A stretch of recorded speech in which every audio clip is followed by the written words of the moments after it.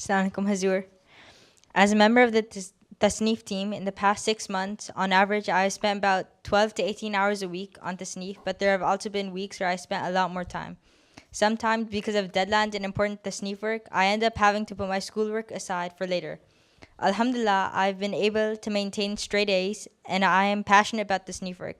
My question is, should I finish my day's Tasneef work first before I start my schoolwork, or should I do my schoolwork first? Your first preference should be your studies. First you do your schoolwork, then Tasneef. First preference should be your school. After completing your study, education, when you have some good degree in any of the subjects you want to achieve, then the extra time you can give to Tasneef. Anyway, as a tifl, as a young boy, you can give time to Tasneef, but the first preference should be your studies. You make a chart, a timetable, that on school days, normally here in the West, out of 365 days, only 175 or something days you go to school. The remaining 175 days are free. So you can give some time during those days to your Tasneef work. But when the school is in session, then you should give preference to your school. Okay?